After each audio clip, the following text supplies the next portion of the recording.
السلام علیکم دوستو، کہانی حیرت کدا کا چوتھا حصہ پیش خدمت ہے۔ مگر ہانی سوچو تو تم میں اور مجھ میں زمین آسمان کا فرق ہے۔ یہی بات اس وقت اس لڑکی کو بھی میں نے سمجھائی تھی، مگر وہ نہ مانی۔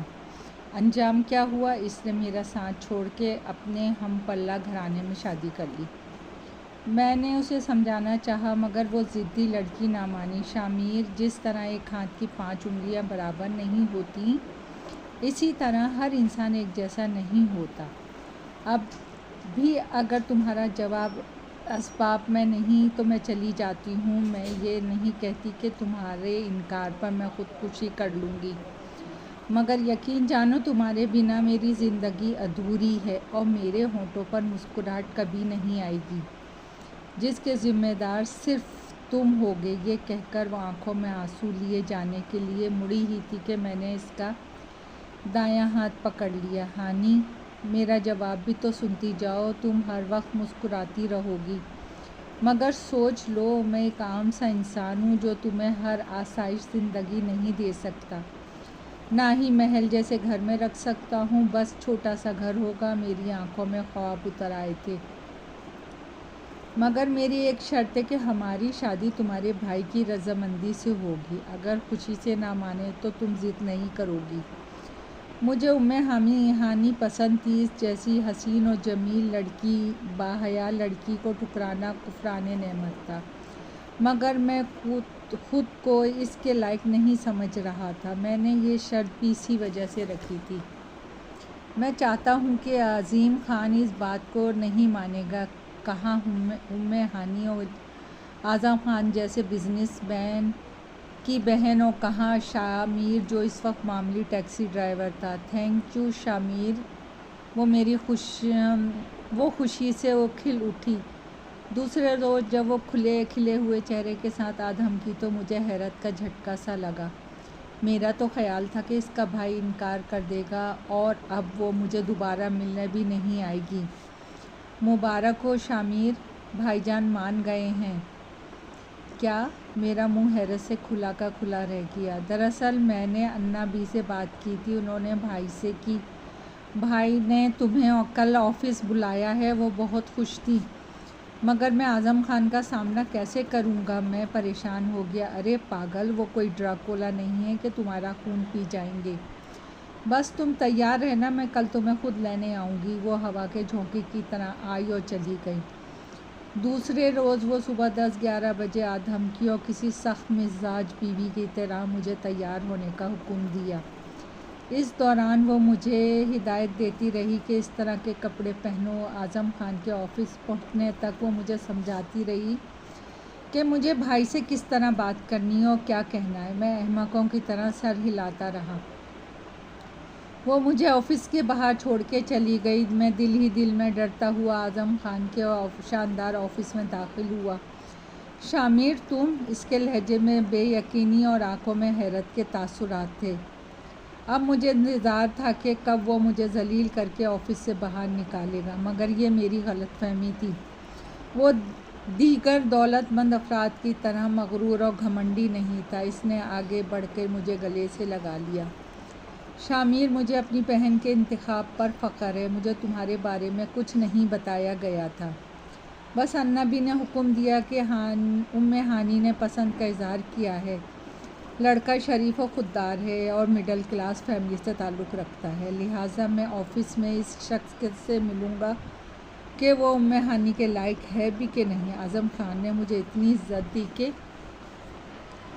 مجھے خود پہ رشک آنے لگا۔ اس نے آفس میں مجھے چائے پلوائی اور دوسرے روز گھر آنے کو کہا کہ انا بی مجھے دیکھ لیں۔ دوسرے روز میں ان کے گھر گیا۔ ان کی انا بی بہت سیدھی سادی اور مخلص خاتون تھی۔ انہوں نے آگے بڑھ کے میری پیشانی چومی۔ اعظم خان کی اہلیہ میکے گئی ہوئی تھی، اس لیے اس سے ملاقات نہ ہو سکی۔ انا بی کریت کے مجھ سے سوالات کرتی رہیں اور بالآخر مجھے اوکے کر دیا۔ معاملات تیزی سے طے پائے۔ شادی کی تاریخ مہینے بعد کی طے کر دی گئی۔ اعظم خان نے کڑی شرط یہ رکھی کہ میں شادی کے بعد ہانی کے ساتھ اس محل نما گھر میں رہوں گا اور بجائے ٹیکسی چلانے کے بزنس میں اس کا ہاتھ بٹاؤں گا۔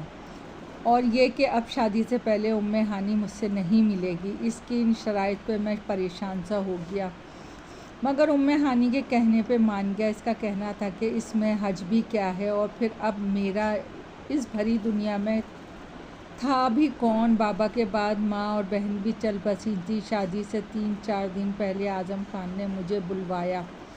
اس کا کہنا تھا کہ اس کی بیوی مجھے دیکھنا چاہتی ہے۔ میں دوپہر کے قریب ان کے گھر پہنچا۔ ملازم نے مجھے ڈرائنگ روم میں بٹھایا۔ کچھ دیر بعد اعظم خان اپنی اہلیہ اور نبی کے ساتھ ڈرائنگ روم میں داخل ہوا تو میں حیرت سے اچھل پڑا۔ مجھے اپنی آنکھوں پہ یقین ہی نہیں آیا کہ ایسا بھی ہو سکتا ہے۔ مجھے کمرے سمیت وہاں موجود ہر شے چکراتی ہوئی محسوس ہو رہی تھی۔ وہ بے وفا ہرجائی سائمہ تھی، وہ بھی مجھے دیکھ کے حیران ضرور ہوئی، مگر اس کی کیفیت مجھ سے مختلف تھی۔ اس نے لمحے میں خود کو سنبھال لیا اور مسکرائی۔ او تو یہ ہیں ہانی کے ہونے والے سرتاج۔ اعظم خان ہنسا۔ ہاں، اور یہ تم دونوں کے لیے سرپرائز ہے، اس لیے میں نے تمہیں پہلے شامیر کے بارے میں نہیں بتایا تھا، اور نہ ہی شامیر جانتا تھا کہ تم میری بیوی ہو۔ دراصل تمہاری برتھ ڈے پارٹی پر میری ملاقات شامیر سے ہوئی تھی، وہیں میں نے تمہیں بھی پسند کیا تھا۔ پھر نہ جانے یہ موصوف کہاں غائب ہو گئے، ہماری شادی میں بھی شرکت نہیں کی۔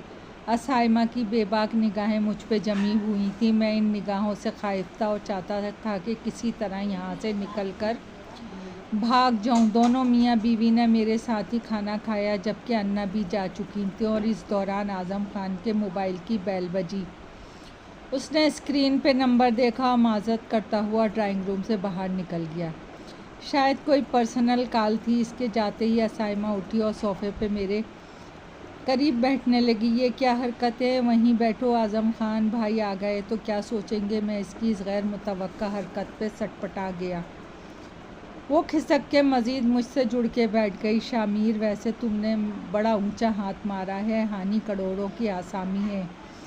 خیر، اب سنا ہے کہ اعظم خان تمہیں اپنے گھر ہی میں رکھنے میں بضد ہے۔ خیر، اس میں ہم دونوں کا بھی فائدہ ہے، اس نے معنی خیز انداز میں کہتے ہوئے میرے شانے پہ ہاتھ رکھ کر مجھ سے لپٹنا چاہا، مگر میں بتک کے کھڑا ہو گیا۔ سائمہ، یہ کیا کر رہی ہو تم؟ اعظم خان بھائی کی بیوی ہو۔ اس نے مجھے گہری نگاہ سے دیکھا۔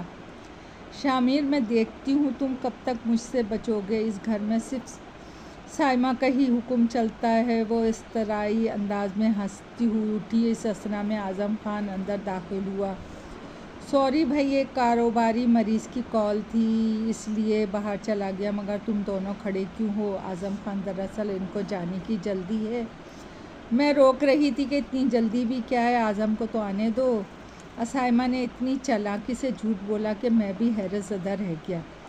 گھر پہنچ کے میں نے ہانی کے موبائل پر فون کال کی۔ اتنی بھی کیا بے صبری ہے کہ میرے گھر سے جاتے ہی کال کر بیٹھے۔ کال ریسیو کرتے ہی ہانی نے ہنستے ہوئے کہا، ہانی، تمہاری بھابھی سائمہ وہ لڑکی تھی جس نے مجھ سے محبت کے ناٹک رچایا تھا۔ میں نے دھیمے لہجے میں بتایا تو ہانی کی تحریک آمیز آواز ابھری، کیا؟ تب میں نے اسے سائمہ کے موجودہ رویے کے بارے میں بتاتے ہوئے خدشہ ظاہر کیا کہ شادی کے بعد ہمارا اعظم خان کے ساتھ رہنا کسی طوفان کا پیش خیمہ ثابت نہ ہو۔ ہانی نے مجھے تسلی دی کہ وہ کسی نہ کسی بہانے بھائی کو قائل کر دے گی کہ ہمارا الگ ہی رہنا مناسب ہے، مگر مجھے یقین تھا کہ اعظم خان نہیں مانے گا۔ وہ ہانی سے بہت پیار کرتا تھا، اور ہوا بھی یہی۔ مسئلہ یہ تھا کہ اعظم خان کو اصل بات سے آگاہ نہیں کر سکتے تھے۔ اندیشہ تھا کہ سائمہ جیسی مکار الٹا مجھے ہی کسی مصیبت میں پھنسا دیتی۔ آخری شب و وصال کی وہ گھڑی آ ہی گئی جس کا مجھے اور ہانی کو شدت سے انتظار تھا۔ شہر کے مہنگے ترین میرج ہال سے بارات اعظم خان کے گھر آئی۔ یہ اس لحاظ سے انوکھی شادی تھی کہ لڑکی کی بارات جس گھر سے گئی تھی اسی گھر میں واپس لوٹی تھی۔ میں نے ہانی کا گھونگھٹ اٹھایا تو اس نے شرما کے نگاہیں جھکا لیں۔ میں چند لمحے مبہوت سا اس کا اسپرائی حسن دیکھتا رہا، پھر اس کا گزاد ہاتھ تھام کے ہونٹوں کو قریب لا کے چوما۔ کاش میں تمہیں یوں ہی دیکھتا رہوں، مگر کیا کروں؟ شب وصل کی حسین گھڑیاں